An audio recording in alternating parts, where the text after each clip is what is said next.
julho de 2020, um domingo, 19h30. Estamos aqui ainda no apartamento aqui do edifício Riviera, e este é um culto festivo, porque nós estamos deixando o prédio, é o último culto que nós prestaremos a Deus neste lugar, e nós estamos em festa hoje, porque nos honra e nos alegra o coração imensamente a presença de um amigo, um irmão, pastor André Lamano, de Barra Bonita, nosso filhão já Deus crescido, Deus seja nosso louvado. guia espiritual, aquele que intercede por nós, que sempre nos acompanhou desde o início da nossa caminhada, da nossa faculdade. Amém. E abriu as portas de sua igreja para nós e nos honra demais, nos alegra muito a sua presença aqui. Privilégio. Nós presente de Deus. Queremos agradecer vocês todos que estão aí em vossas casas, abrindo as suas salas para nós entrarmos, levando a palavra de Deus com alegria, com grande entusiasmo, porque é disso que o mundo precisa, é da presença viva e verdadeira de Deus, do Senhor Jesus e do Santo Espírito em cada lar, porque nós sabemos que a vida é difícil, o mundo é cada vez mais tenebroso, os meios de comunicação se multiplicaram e as pessoas estão cada vez mais frias, como Jesus predisse, o amor de muitos esfriará. Oh, glória a Deus. Eu queria saudar a todos e que todos possam serem abençoados com o culto, com o louvor, com as orações, com a palavra, edificando a vida de cada um e transformando também cada um de nós em pessoas melhores, mais parecidas com Jesus Cristo. Louvado seja Ele, porque morreu por nós na cruz. E agora eu queria fazer uma leitura da identidade da igreja.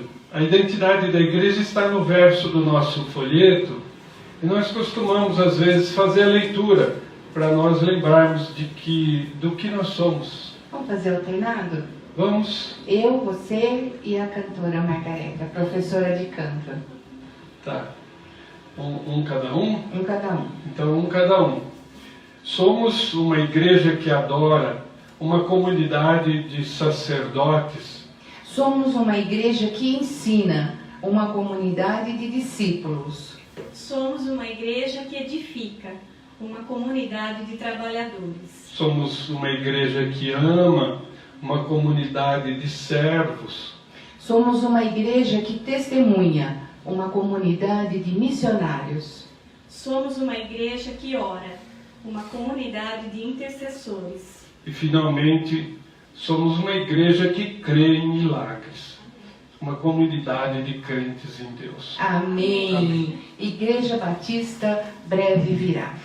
Então agora eu quero convidar a irmã Margarete que abra a palavra de Deus, o Santo Livro.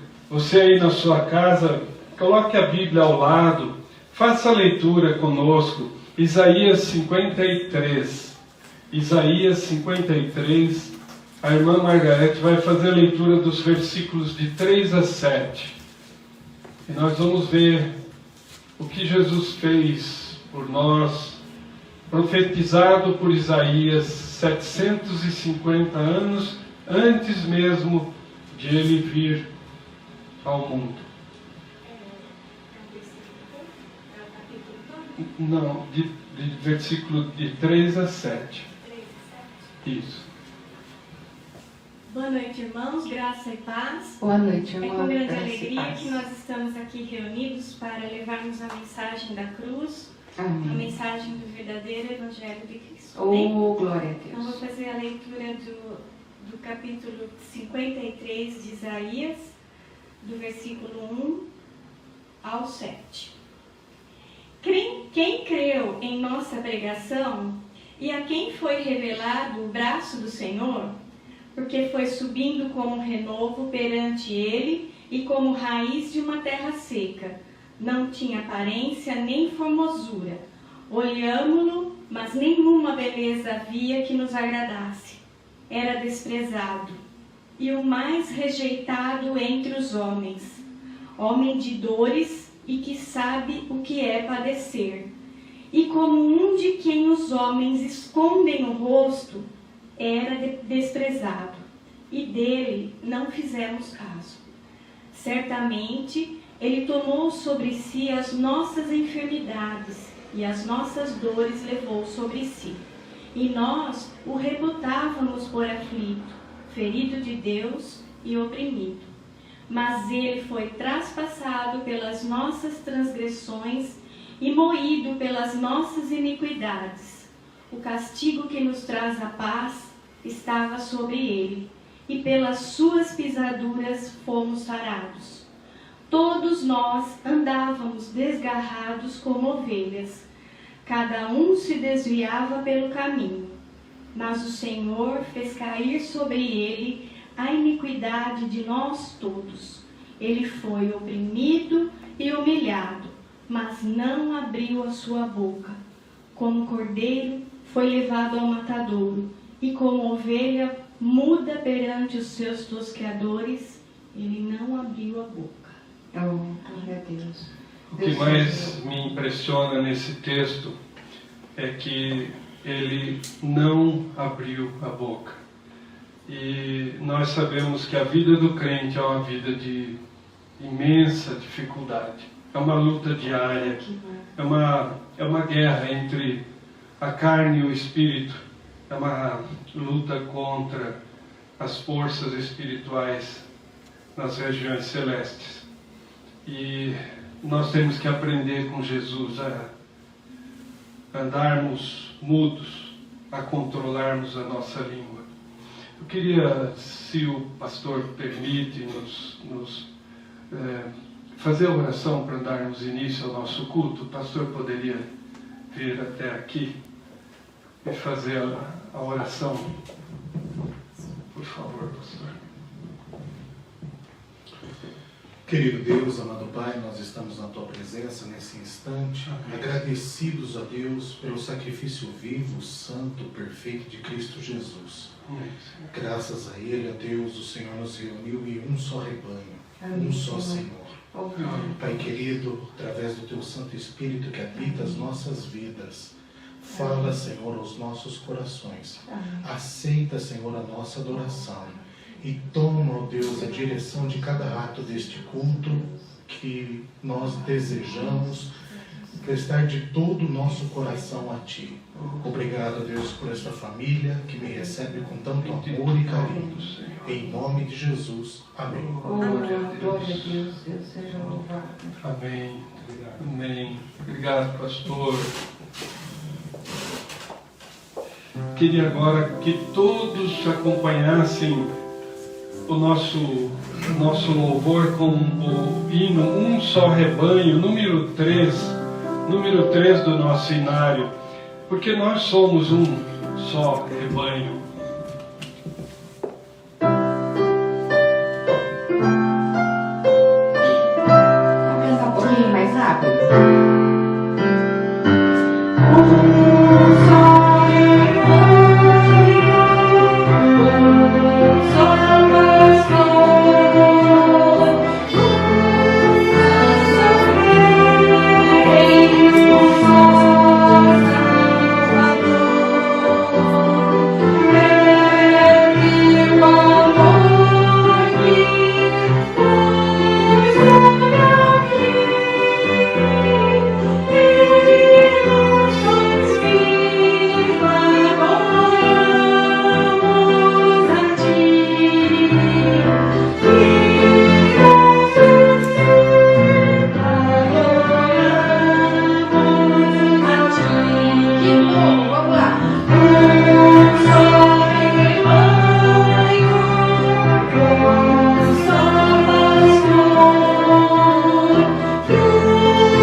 Senhor, nosso Deus poderoso. Então, com esse louvor no nosso coração, na nossa mente, amolecendo esse coração de pedra de homens pecadores, eu quero convidar todos para abrirem a palavra de Deus no livro dos Salmos. E eu quero que os irmãos acompanhem a leitura do Salmo 69. Salmo é fácil, pessoal, bem no meio da Bíblia, hein? 69. Olha lá, pronto. Nós vamos ler os primeiros 8 versículos. Acharam Salmo aí? 69. Esse momento a igreja tem por costume, por hábito, e eu acredito ser um hábito necessário, talvez um pouco esquecido, mas um hábito de confissão de pecados, um hábito de demonstrar a Deus o arrependimento sincero, verdadeiro, porque nós vamos participar de um culto de adoração a Deus e nós precisamos estar em paz com Deus. E para nós estarmos em paz com Deus, nós precisamos confessar o estado em que nos encontramos, embora Ele saiba, mas nós temos que demonstrar isso com humilhação, com constrangimento e com quebrantamento. Eu vou ler os versículos ímpares e a Thelma vai ler os versículos pares. Diz assim, Salmo 69, de 1 a 8. Salva-me, ó Deus, porque as águas me sobem até a alma. Estou atolado em profundo lamaçal que não dá pé. Estou nas profundezas das águas e a corrente me submerge. Estou cansado de clamar, secou-se minha garganta, os meus olhos desfalecem de tanto esperar por meu Deus. São mais que os cabelos de minha cabeça, os que sem razão me odeiam. Não poderosos os meus destruidores, os que com falsos motivos são meus inimigos. Por isso, tenho de restituir o que não furtei. Tu, ó Deus, bem conheces a minha estultice, e as minhas culpas não te são ocultas. Não sejam envergonhados por minha causa os que esperam em ti. Ó Senhor, Deus dos exércitos, nem por minha causa sofram vexame os que te buscam. Ó Deus de Israel, Pois tenho suportado afrontas por amor de ti, e o rosto se me encobre de vexame. 8. tornei-me estranho a meus irmãos e desconhecido aos filhos de minha mãe. Até aqui a palavra de Deus.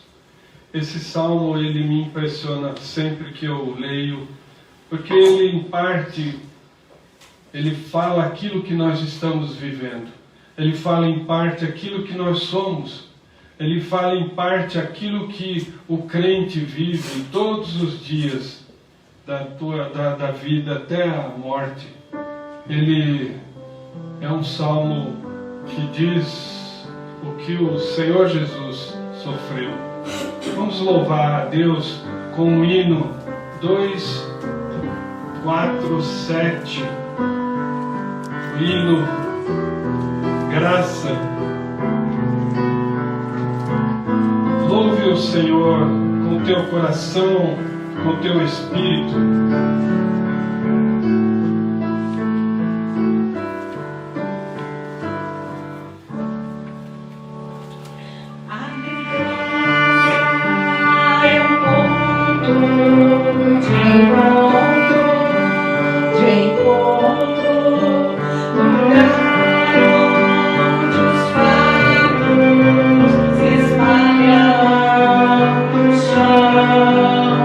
Onde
acolha, nos recolha, nos perdoe, Pai. Nos tenha nos seus braços, Senhor, em nome de Jesus. Amém. Amém. Amém. Deus querido, nós queremos colocar aos pés da cruz as nossas faltas, as nossas ofensas, as palavras torpes que falamos, os nossos pensamentos indignos. Nós queremos que o Senhor nos perdoe em Cristo, porque Ele é o único, Ele que nos substituiu na cruz, Ele que nos deu remissão, Ele que nos deu redenção, Ele que nos deu acesso ao Pai, Ele que permite que nós possamos orar direto diante do trono da graça, por meio do Espírito Santo, que sopra em nossos ouvidos e nos ensina a orar. Nós queremos que o Senhor nos perdoe para que nós possamos ter comunhão contigo, Pai. Que o Senhor possa nos receber como filhos da sua família, como os cordeiros em Cristo. Que o Senhor nos justifique pelo sangue puro, imaculado, incontaminado do Senhor Jesus. Que o Senhor nos adote na sua família. Que o Senhor nos dê remissão dos nossos pecados, das nossas faltas. Que nos coloque cada vez mais parecidos com o Teu Filho. E que um dia, no seu breve retorno, nos glorifique para habitarmos eternamente na Tua presença, Senhor. Em nome de Jesus. Amém. Amém. Amém, Senhor. Agora eu convido a todos para abrirem a palavra de Deus no livro dos Atos dos Apóstolos, capítulo 12, os versículos de 18 a 24. Quero convidar a diaconisa Aparecida para vir até o púlpito e fazer essa leitura. Irmã Aparecida, diaconisa Aparecida, Pai, Senhor. Deus abençoe. Eu quero que a Aparecida faça a leitura então do versículo 18 até o 24. A paz do Senhor a todos. Amém. Graças A paz do Senhor a todos. Graça e paz para todos os irmãos que estão distantes, mas nos ouvem. E o importante é que ouvem a palavra do Senhor. Amém. Amém. Amém. Apóstolos, Atos dos Apóstolos, capítulo 12, versículo 18 ao 24. Sendo já dia, houve não pouco alvoroço entre os soldados sobre o que teria acontecido a Pedro. Herodes, tendo-o procurado e não o achado, submetendo-os às sentinelas, inquérito ordenou que fossem justiçadas. E, descendo da Judéia para a Cesareia, Herodes passou ali algum tempo. Ora, havia séria divergência entre Herodes e os habitantes de Tiro e de Sidom.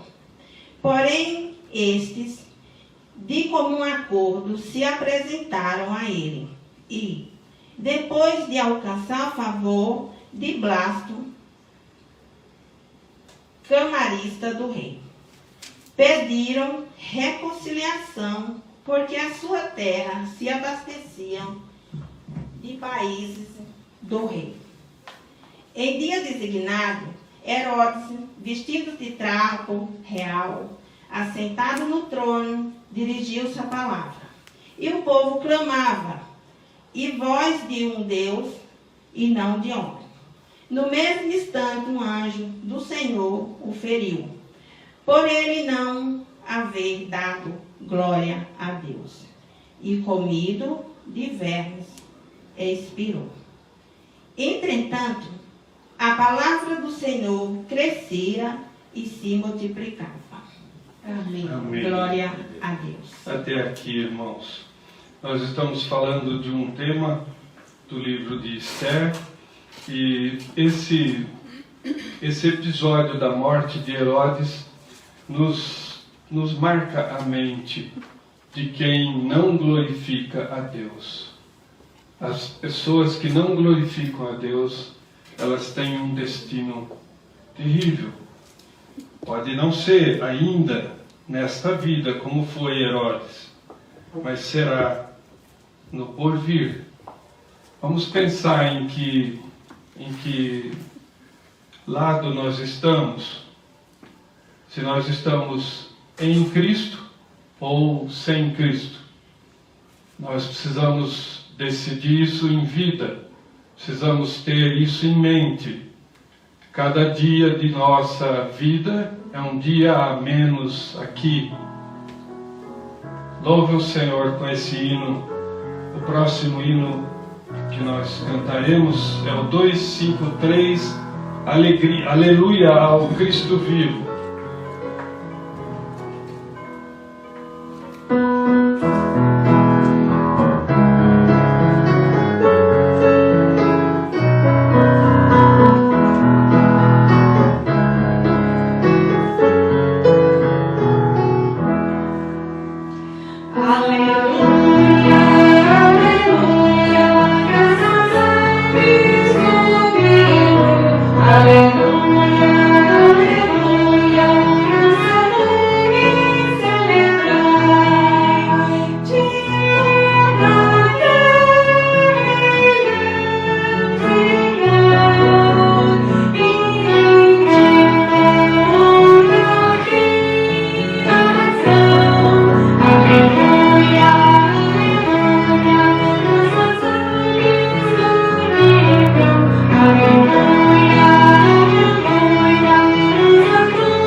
convidar todos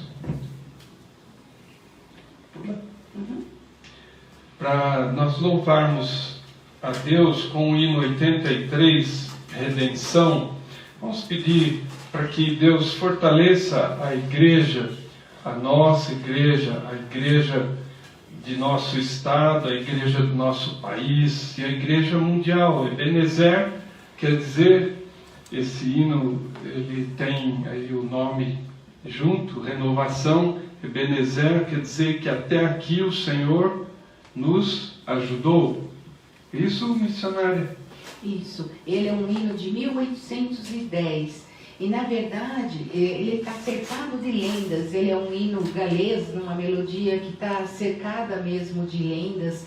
E foi muito usado desde a Reforma, desde quando começou os primórdios lá em 1800, que começou a gente a trabalhar. Gente, eu já acho que eu estou lá em 1810. Começou a trabalhar pela Reforma e pelas igrejas, né? Então, esse hino foi um hino, assim, muito, muito importante. E o texto aqui que nós usamos, ele é original e foi composto em 1810. Figura em quase todos os hinários brasileiros. e é um dos favoritos da nossa igreja. Amém. Amém. Então vamos louvar com grande alegria esse Deus Todo-Poderoso.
Aqueles que se prepararam podem consagrar os seus dízimos nesse momento, suas ofertas.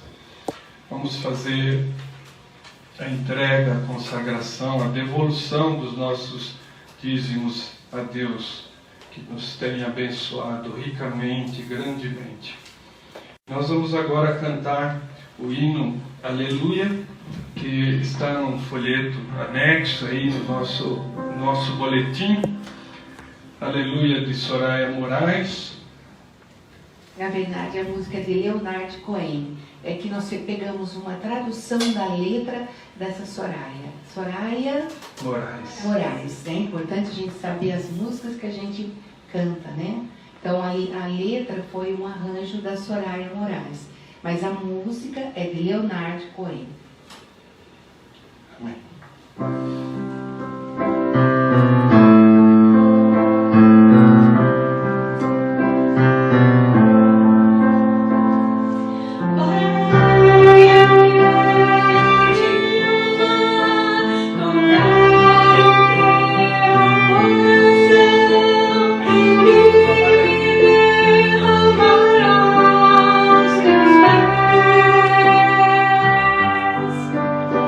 Mas perto que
queria pedir a missionária, você pode orar pela igreja, pelos doentes.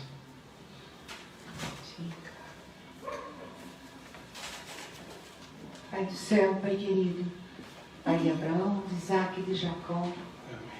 Mas eu creio, Senhor, do fundo do meu coração, que também é nosso Pai.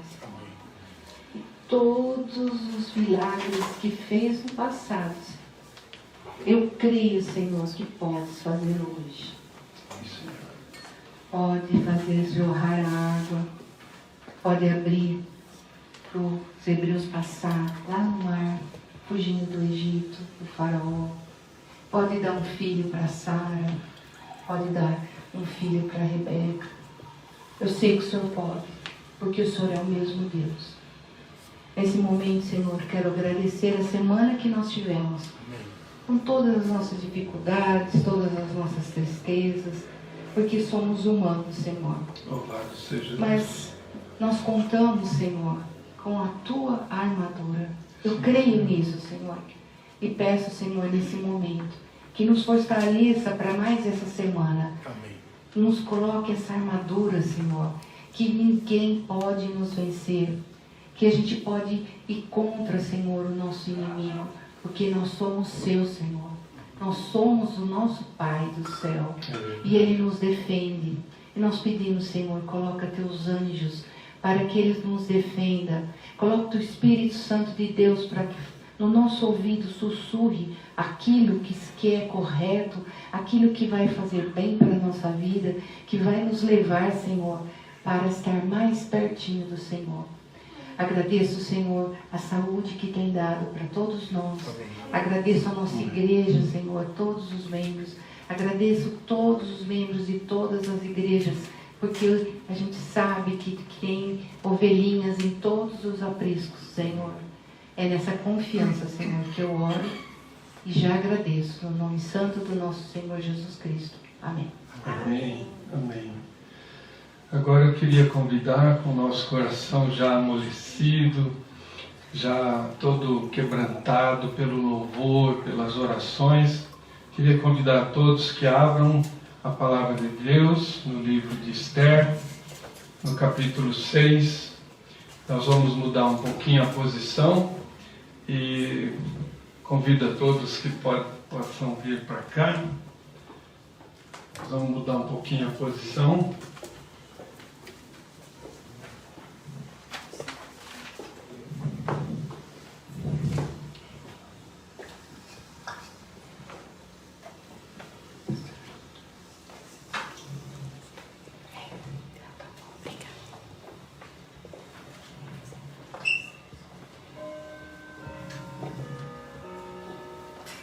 Livro de Esther, capítulo 6.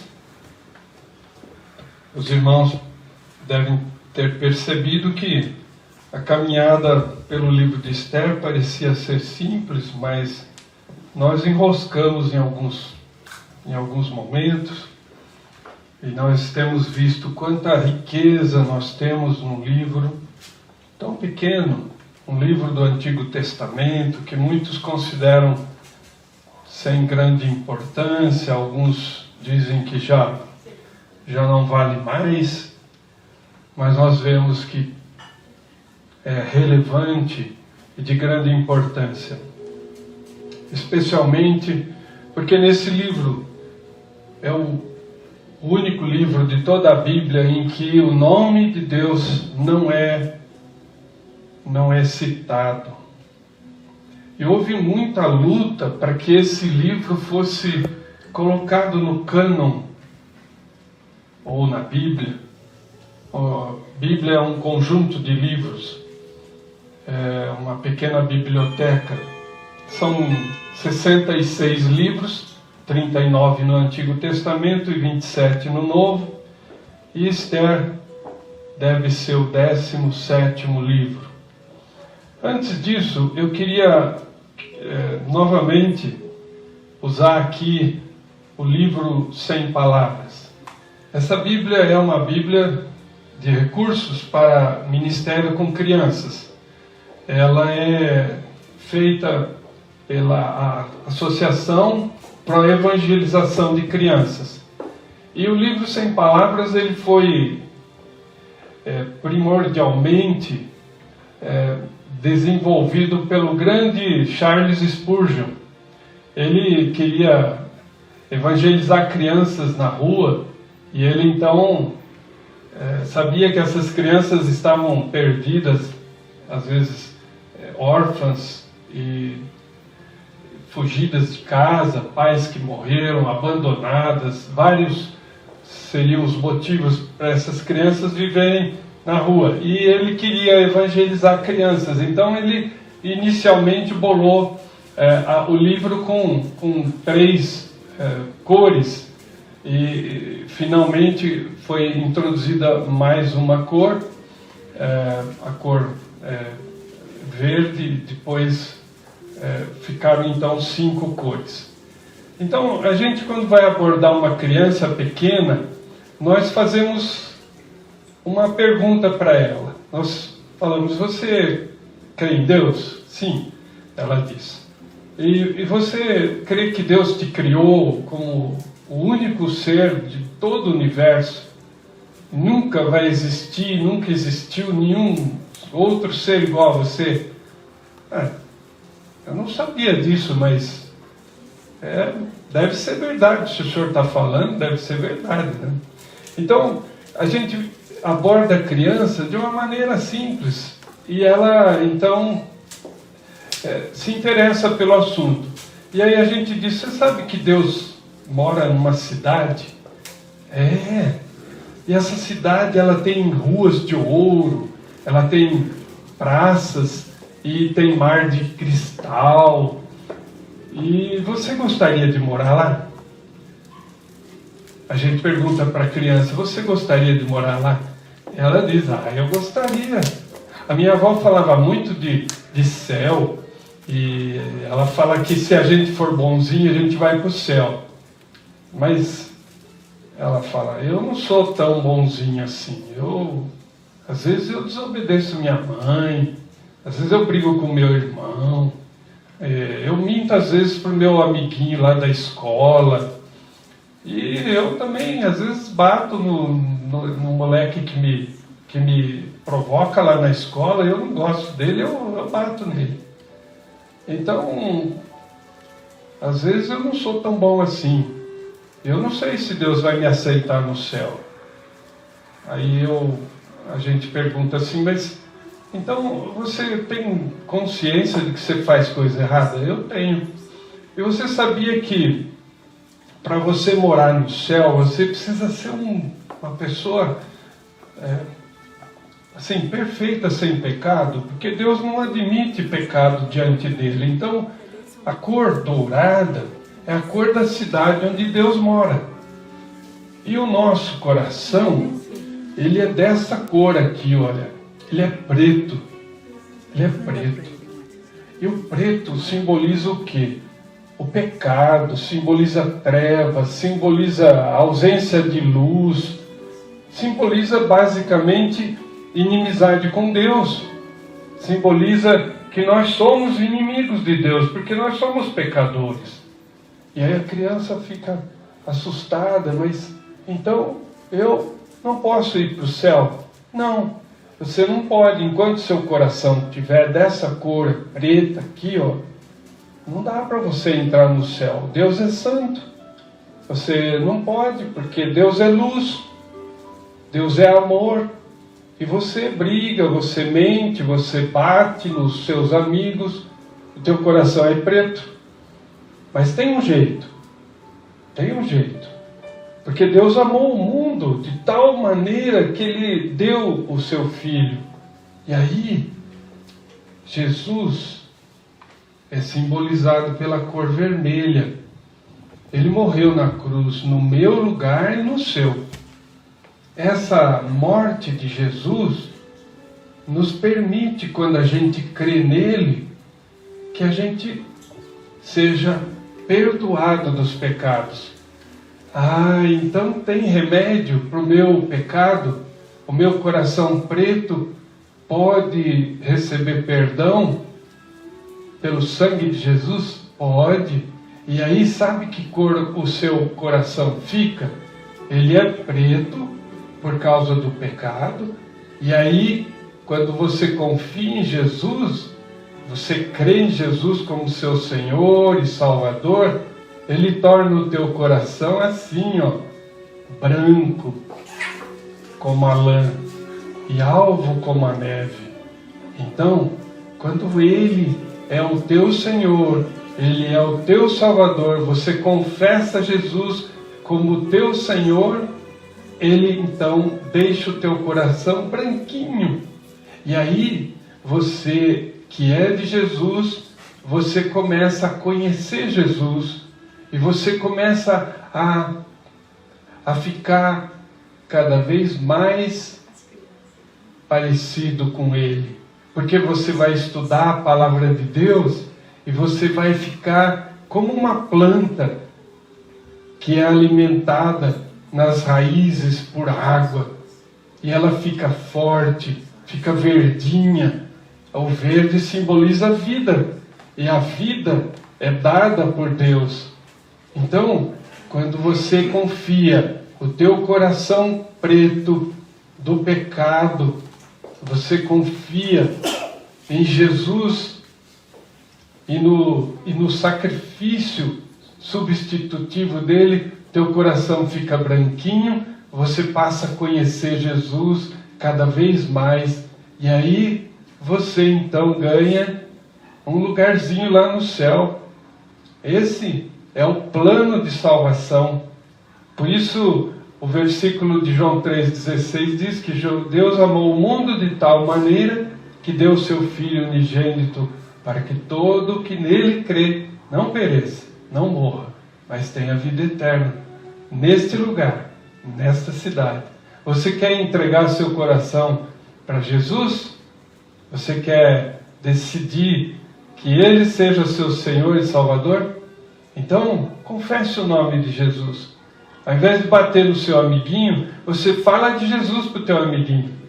Não vai bater nele. Não vai mentir para o seu coleguinha de escola ou para sua mãe. Mas fale sempre a verdade, mesmo que tenha consequências. Deus te abençoe, meu filhinho. Agora, eu queria fazer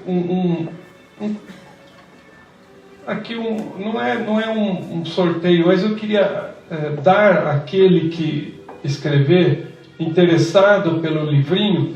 Nós temos alguns livrinhos aqui e é só você mandar ali uma mensagem dizendo que eu quero esse livrinho, e aí a missionária a Thelma, ela vai te dar o livrinho sem palavras. Aí você pode evangelizar o teu amiguinho lá na escola onde você estuda, ou então evangelizar seu pai. Às vezes o seu pai é um bagunceiro, é um cara que não quer saber de Deus, ou mesmo às vezes um vizinho seu. Você pode falar de Jesus por meio desse livrinho.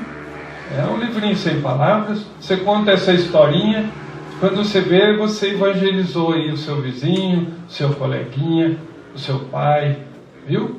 O mundo precisa de gente que fale de Jesus. Então, agora, irmãos, vamos abrir no capítulo 6 de Esther. Os irmãos têm acompanhado a leitura. Eu não vou fazer uma leitura longa. Nós tiramos alguns princípios do capítulo 6. Nós tiramos princípios para a nossa vida. Você lembra, assim, mais ou menos o que nós falamos? Quando parece que tudo está perdido, você pode ter certeza que nem sempre está. Porque Deus pode, no último momento, mudar toda a história. Toda a história. Depois, eu queria que os irmãos caminhassem um pouquinho mais. E diz assim, que o rei, naquela noite, ele teve insônia. E quando o rei perdeu o sono, milagrosamente, ele pediu para que lessem o livro dos feitos, das crônicas, né? E aí, o seu servo, o seu eunuco, que acompanhava ele no seu quarto, ele escolheu exatamente o livro que falava da salvação que Mordecai deu ao rei, denunciando Bigtan e Teresh de tentativa de assassinato. Mas interessante que Mordecai não foi premiado, como era o hábito dos reis persas. Eles tinham que ter a fidelidade dos seus servos, e ele não foi premiado. Então, quando o eunuco do rei disse que Mordecai não havia sido premiado, o rei pulou da cama e disse consigo mesmo: precisamos fazer alguma coisa por esse homem. Veja quem está no pátio.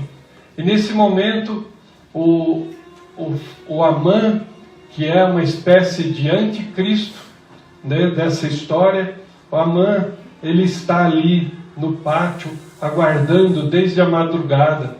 Ele passou a noite toda com os seus servos, fazendo a preparação da forca para o Mordecai.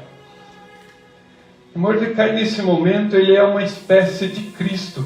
Ele faz um tipo de Cristo, porque ele está em silêncio completo. Ele, como ovelha muda, ele vai para o matadouro. Ele não reclama de nada. Ele está ali no seu lugar. Ele confia plenamente em Deus. E ele sabe que os seus dias estão contados, mas o que eu queria hoje era chamar a atenção de Amã. Veja o que diz em Provérbios 29, 23. Eu queria começar com esse versículo de Provérbios. A soberba do homem o abaterá, mas o humilde de espírito obterá honra. Então, eu queria chamar a atenção do irmão que nos ouve, da irmã que nos ouve. Aqui existe um versículo com dois personagens. A primeira porção do versículo está o Amã. E na segunda porção do versículo está o nome de Mordecai. Nós temos uma vírgula dividindo: a soberba do homem o abaterá, vírgula, mas o humilde de espírito obterá honra. De que lado da vírgula você está, meu irmão, minha irmã? Em que lado do versículo você se encontra? Aonde você se encaixa nesse versículo? Você ainda vive na soberba? Diz que a soberba é a antessala da ruína. E a segunda porção diz que o humilde de espírito obterá a honra. De que lado da vírgula você está? Eu, quando estava no segundo ano da faculdade, às vezes eu conto minhas histórias, mas não é para me louvar delas, não. Ao contrário, eu só conto as histórias ruins dos irmãos. Mas eu queria lembrar, hoje, durante o dia, me veio essa história. Eu comecei a dar plantão numa cidadezinha perto de Bauru, Agudos. Ali tinha uma grande indústria de Herbeja, tinha uma outra indústria, Brahma, a cervejaria antiga. E ali tinha muitos acidentes de trabalho. A noite toda vinham homens machucados, tanto do reflorestamento como da indústria, a grande indústria de cerveja. E a gente trabalhava muito, suturando, perna quebrada, dedo amputado. Era uma noite bastante conturbada, o plantão ali na Santa Casa de Agudos. E eu comecei a ganhar dinheiro. Eu comecei a ganhar dinheiro durante a faculdade. E eu comprei uma moto. Comprei uma moto porque a minha namorada, até uma Lúcia, ela morava longe de Botucatu e eu precisava ir vê-la. Pelo menos a cada 15 dias eu tinha que ver. E aí então eu usava a moto para ir vê-la. Mas um dia, com a moto nova, todo orgulhoso de ter comprado um veículo que nenhum dos meus amigos tinha uma moto nova, só eu. Então o que eu fiz? Eu acelerei a moto com toda a força diante da minha turma toda. Ali tinham mais de 100 amigos. E eu esbarrei na sarjeta. E eu caí um tombo. Me ralei inteiro.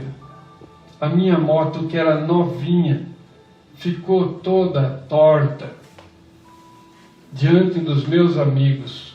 Que vergonha, irmãos. Que vergonha. Como Deus ali me humilhou. Nunca mais eu fiz aquilo. Eu queria que os irmãos lembrassem que agora, neste momento, quem vai passar por essa vergonha é o Amã. Ele está orgulhoso. Ele tem todo o poder. Ele é o segundo homem do Império Persa que dominava desde a Índia até a Etiópia. Milhões de judeus, cerca de 15 milhões de judeus estavam condenados à morte porque ele era um descendente do rei Agag, um agagita, o rei dos amalequitas, descendentes de Esaú e Jacó. Aqui dois povos estão em constante inimizade. Desde o ventre, Esaú e Jacó lutavam no ventre de Rebeca. Amã representa os amalequitas e Mordecai representa os judeus, um inimigo do outro. Amã, todo-poderoso, decreta o genocídio da raça. O antissemitismo já existia naquela época.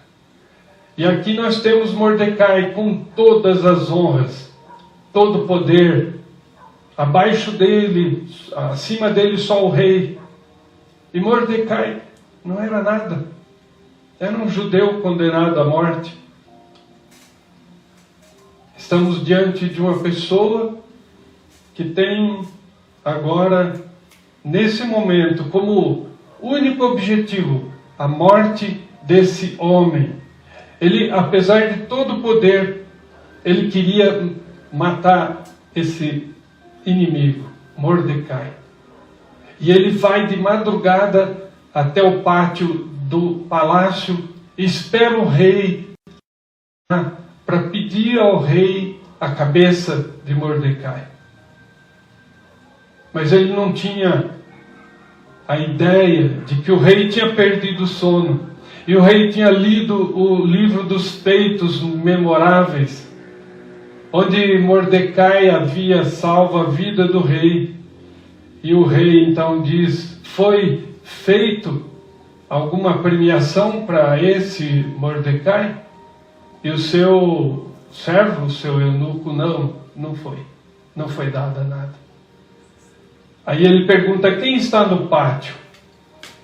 Aí o servo chama: é o Amã. Então diga para ele entrar. E ele pergunta: o que se falhar ao homem a quem o rei deseja honrar?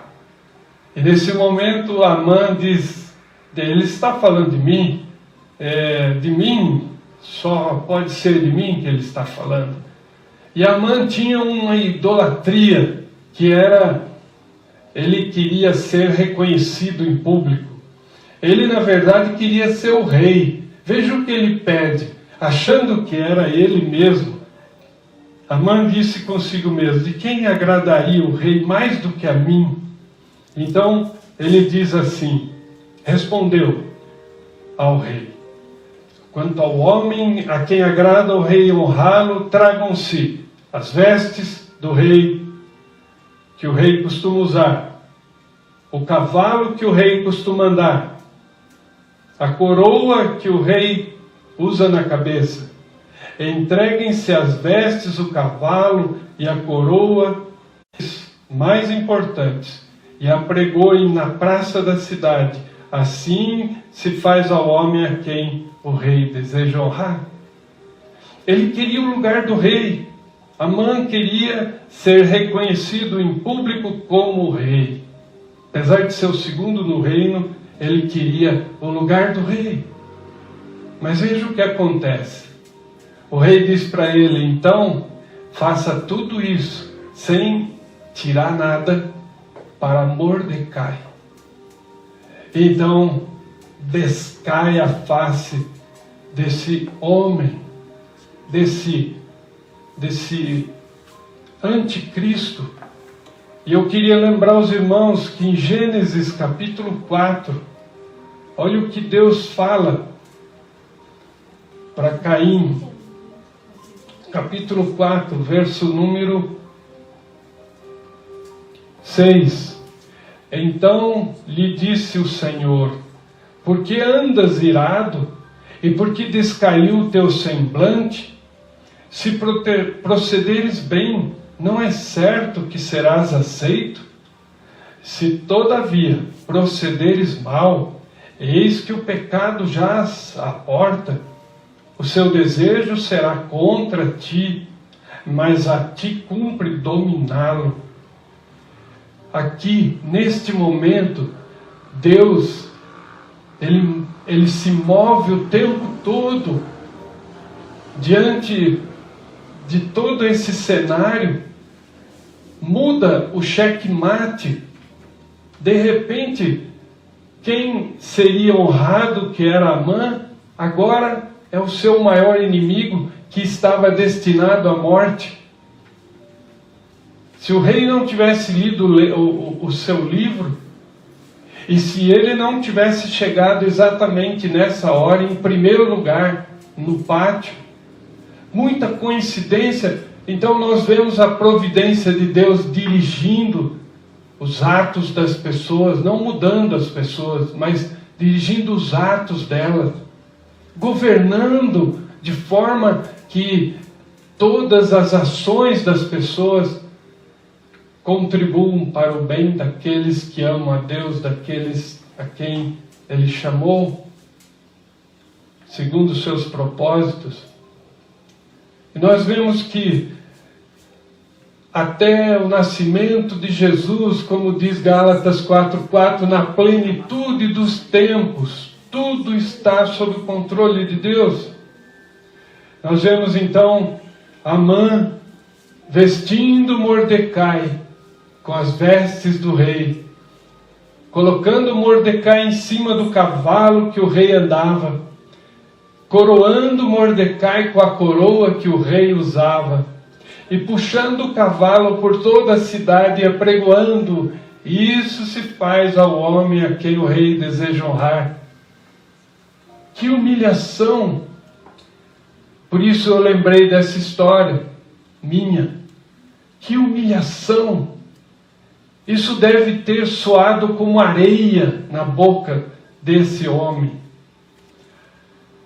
E em todo o texto bíblico nós vemos a presença de Jesus, porque este momento era um aviso de Deus para Amã.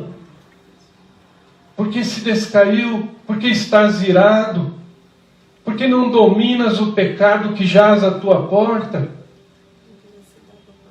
Mas nós lembramos de Filipenses 2, em que diz que todo joelho se dobrará no céu, na terra e embaixo da terra, e todos reconhecerão que Jesus é Senhor. Todos, até os demônios, eles vão fazer como Amã, de má vontade, mas vão fazer, vão reconhecer.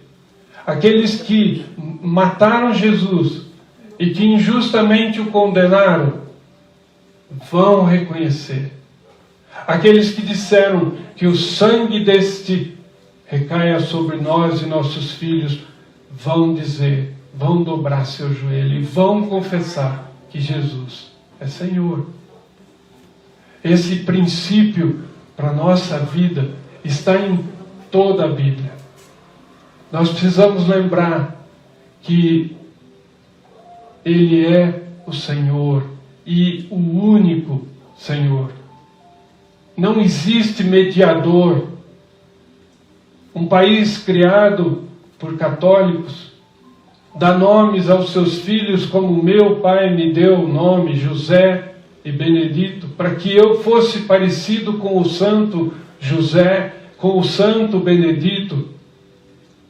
Mas não é assim que nós tornamos nossos filhos santos. Nossos filhos são santos quando eles conhecem o plano de salvação e eles entregam o seu coração a Jesus.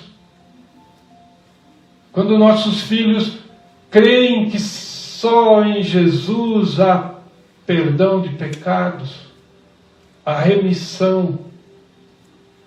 Só em Jesus nós temos acesso ao Pai. Só em Jesus nós temos perdão de pecado. Só em Jesus nós temos força para lutar contra o pecado que milita na nossa carne. Só em Jesus nós temos força para lutar contra as forças espirituais demoníacas. Só em Jesus nós fazemos parte do rebanho, um só rebanho, como nós cantamos hoje. E com isso eu quero deixar para os irmãos esse princípio, que para mim é o mais importante de todos os princípios. Esse princípio está em toda a Bíblia, em todos os livros, até no livro de Esther. Só em Jesus nós temos salvação. E Mordecai, em silêncio, ele confia no Senhor. E no último segundo, por uma noite de insônia, por uma série de coincidências, Deus providencia a viravolta. E de repente, de um condenado a enforcamento, ele torna-se um homem a quem o rei deseja honrar. Louvado seja Deus por isso. Que Deus possa também honrar a tua vida com a salvação em Cristo Jesus. Não confie em santos. Não confie em pessoas. Não confie em imagens, em ídolos, em terços. Não confie em coisas criadas, mas confie naquele que criou todas as coisas. Louvado seja Deus. Querido Deus, diante da tua santa presença, nós te agradecemos, ó Pai, por esta palavra e te pedimos, ó Senhor, que seja doador de teu amor. Compartilha conosco do teu amor, Senhor, para que nós possamos amar as pessoas e não odiá-las como Amã fez. Que nós possamos, Senhor, com o teu amor, fazer coisas que te honrem, que glorifiquem o teu nome, que cada dia da nossa vida seja vivida para a tua honra e tua glória apenas, e não para nossa honra e nem para nossa glória. Em nome de Jesus. Amém. Amém. Pastor, tem o Geraldo de Curitiba.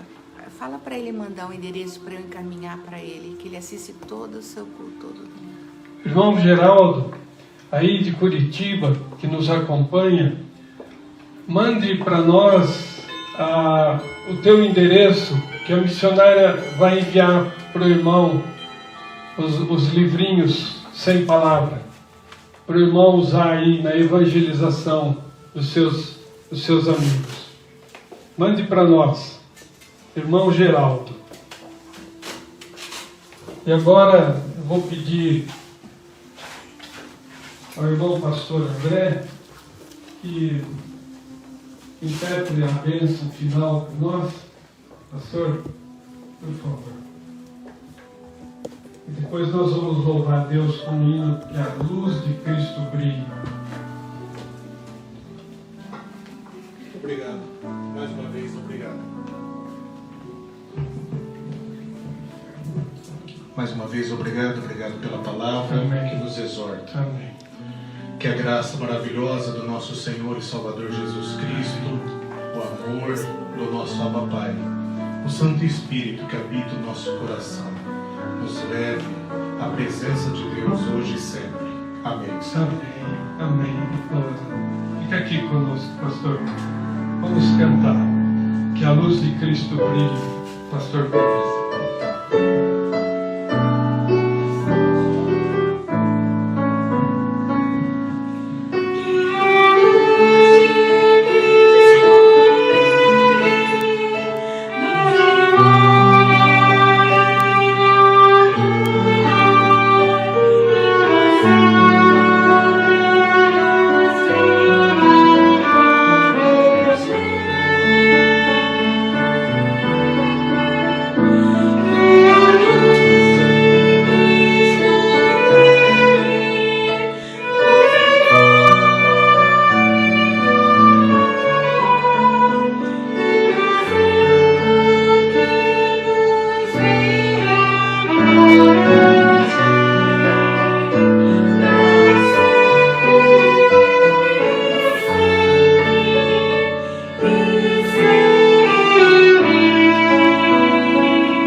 Tchau, pessoal, boa noite. Viu? Tem uma Semana Santa até sexta-feira que nós temos a oração e o estudo às 7h40.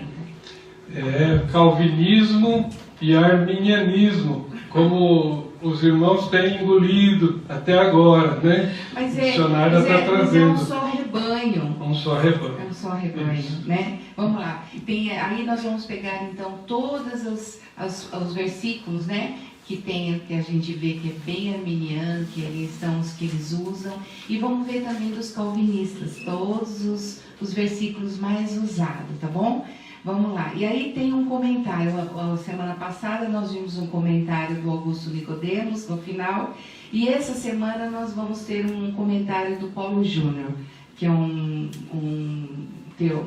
pastor bem jovem também, mas de muita leitura, e tem ajudado bastante a gente, tá bom? Vamos aproveitar. Até hoje eu vi uma coisa do pastor Marcos Granconato, que é da Igreja Batista Redenção de São Paulo, e ele estava falando assim, se vocês entrarem no YouTube está escrito assim, pastor Marcos Granconato, por a importância do conhecimento teológico no crescimento espiritual. Olha, vocês vão ver, porque parece que é besteira a gente estudar tudo isso, né? Às vezes, por exemplo, né, minha mãe, ela é católica, e ela vê eu estudando, ela fala assim, mas para que você estuda tanto? Não precisa, para a gente conhecer Deus, a gente não precisa de tudo isso, né?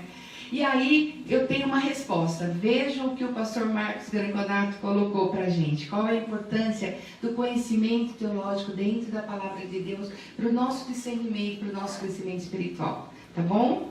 Então, até sexta, se Deus quiser. Tchau, Deus abençoe. Deus abençoe, pessoal. Tchau.